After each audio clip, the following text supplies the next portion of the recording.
All right, Cactus Jack here from a remote location today. I'm at the studios of WKYQ 93.3 where I work part of the time. You know, my main job is Willie 102, and we had a guest on Willie this morning.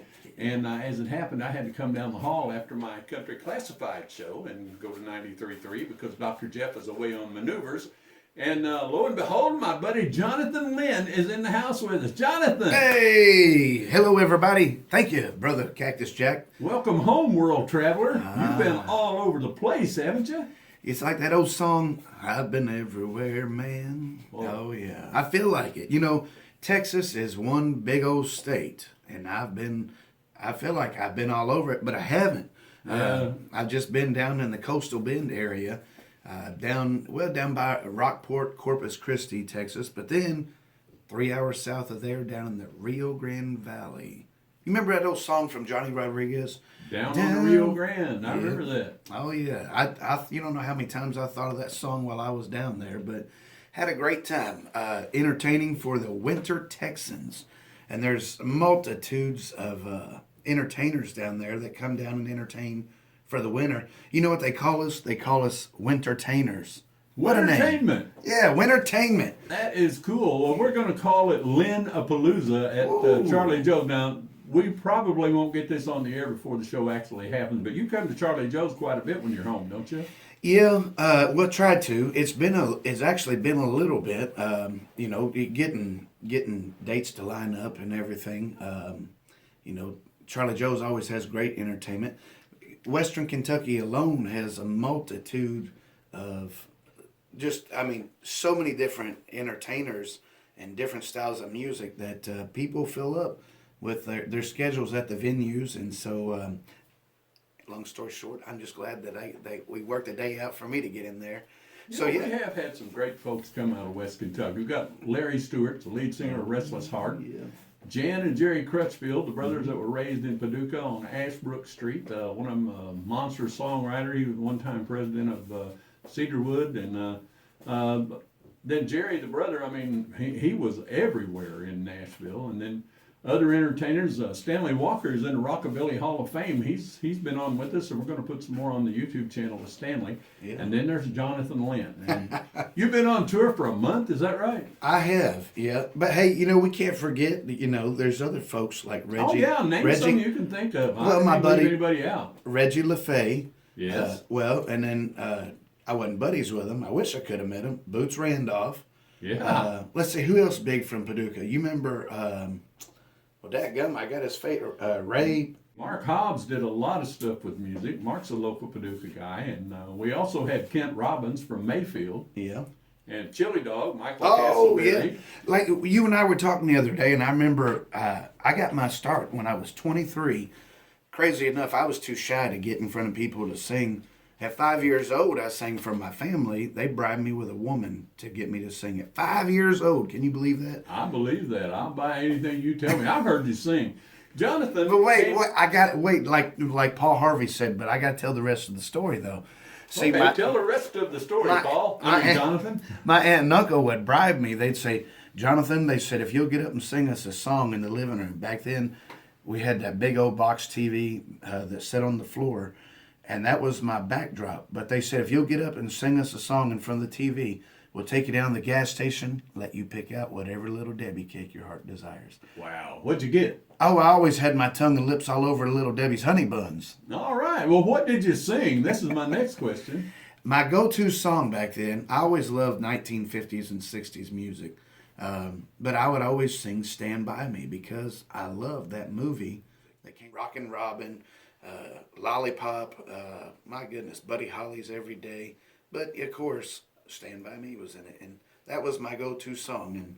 And a lady asked me when I was down in Texas, she said, boy, how big did you get eating Little Debbie cakes? And I said, well, I didn't last too long because I slid back into my shyness. It didn't work but for just my family. But when I was 23, I remember pulling into the parking lot. Well, actually, when I was about 18, 19 years old, I pulled into the parking lot of the Kentucky Opry, and there was a show going on, and I opened the door and peeked my head in and was like, wow, that is so cool. If you've never been to the Kentucky Opry, you need to check that out. Clay Campbell is an amazing fella, always brings in great family entertainment. But I peeked my head in that door and I thought, one day I'm going to sing on that stage. It's like people are like, I want to sing on the Grand Ole Opry. Well, I started off wanting to sing at the Kentucky Opry. How long did it take you to make it? Well, it took me till I was 23 when I joined the talent show that they had there. And that's where I started meeting a lot of you folks. That's where I met Bear on the air for the first time. But I got up there and I sang, and that's what I was leading into. That's where I first saw old Chili Dog Michael, and he was golly, he wasn't probably 8, 9, 10 years old out there. Big guy back then. Yeah. Clogging and playing the spoons. Yeah, every week he was there, and his grandparents, good folks. I know recently, his dad, he lost his family. But anyhow, that's a long story of me telling. Oh yeah, I remember when I first met Chili Dog, and he was a little bitty old boy. Well, tell me what about you got a new album out, right? I do. Came home. Yep. It took a long time in the making to get it done, but I released an album called Image of Me, and it's kind of fitting. Number one, because I'm a huge Conway Twitty fan, and so Conway Hold recorded. on just a minute, Jonathan. What's up, Michael?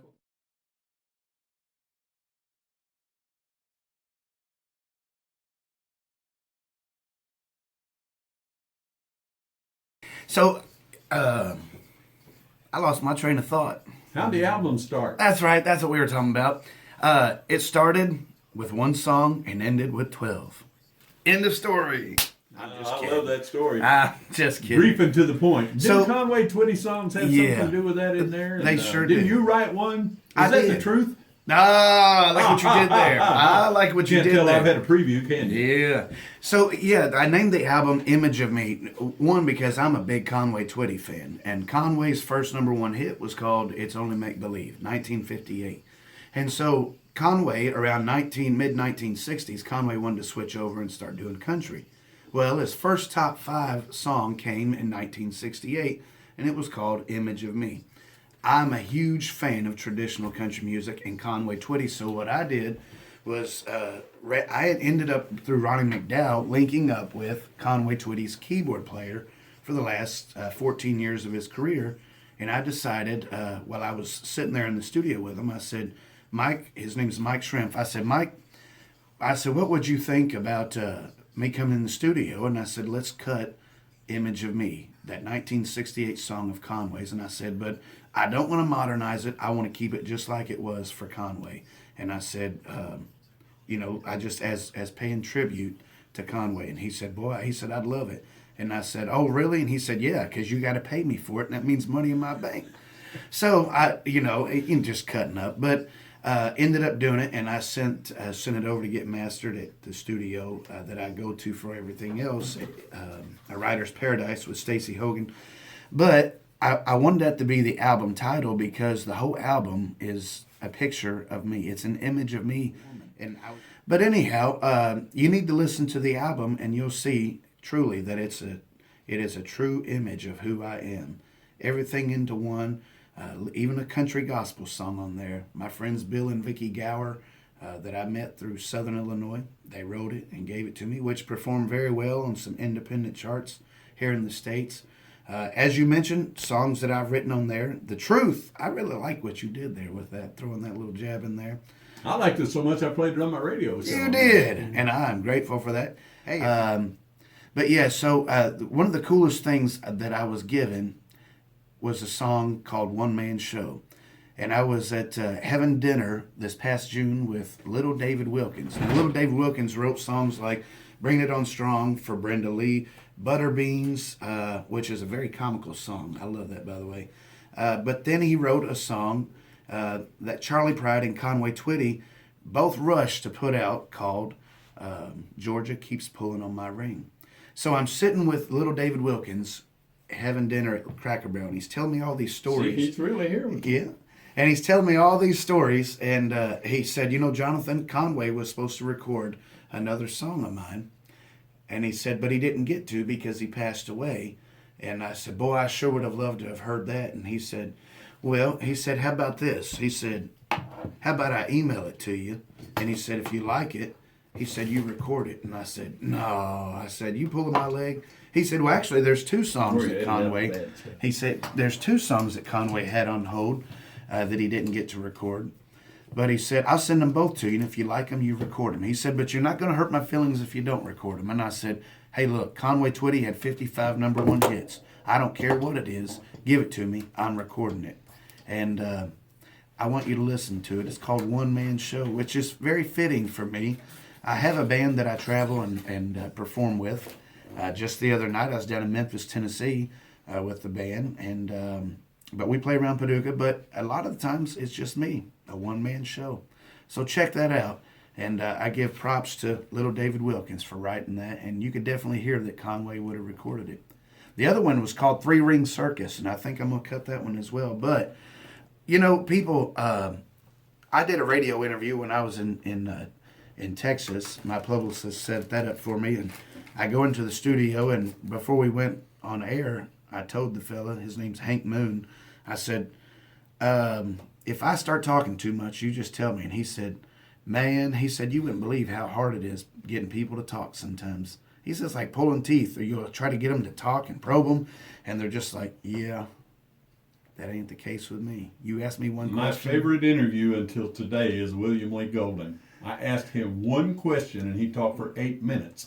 I asked him another question, he talked for 7 minutes. My interview was done. It was easy. And Johnathan Len, buddy, I'm glad you came in to hang out with us. How do we find your work online? I know this is not the first album. I know you've got another one. Where are they? Do you have a website? Yeah, if you'll Google Johnathan Len, and then that's spelled Len. People are like, oh, you related to Loretta Lynn? I only wish. But I'm me, Johnathan Len, and you can find that. If you Google that, you'll find my website, and click on that little tab that says store, and you can find my albums available there. You can also follow me on social media platforms like Facebook, Instagram, TikTok, Spotify, Amazon, you name it. My music's out there, and I hope you'll come and enjoy the ride with me. And come out and see me at a show, listen to the music, and I guarantee you do that, you'll be singing along before the night's over. I always wanted the stage name Conway Jones Haggard. I thought that would make me a star, but so far, no luck. You have to work in pride in there somewhere, too. I don't know. I'm thinking I might get old. You know, the time is ticking. I'm still a youthful honey here at 68 years old. But 68? Is that like, so you're like an old violin? It's actually 68 in dog years. I'm way older than Johnathan, thank you for coming in and hanging out with me, brother. I've wasted half of your day here, but I'm sure glad you came. We're going to put you on YouTube and make me a bigger star than I already was. Hey, y'all hit that subscribe button. Come on now. Thank you, Johnathan. And Johnathan Len, Len. Just Google it, and you can find him, and you can search it on all your social media platforms. And give him a listen. If he comes to your town, give him a look. And thank you for hanging out with Country Conversations with Cactus Jack and Johnathan Len here. And we're going to give Kenley a little plug here. Turn the camera around where we can see Kenley, Johnathan. Yeah, you need to hear this fella. Turn this camera here. Oh, man. Yeah. Yeah. Thank y'all. There we go. Right there. That is Kenley, and he is an up-and-coming singer there, too. Y'all, we appreciate you hanging out on Country Conversations. Yes, sir.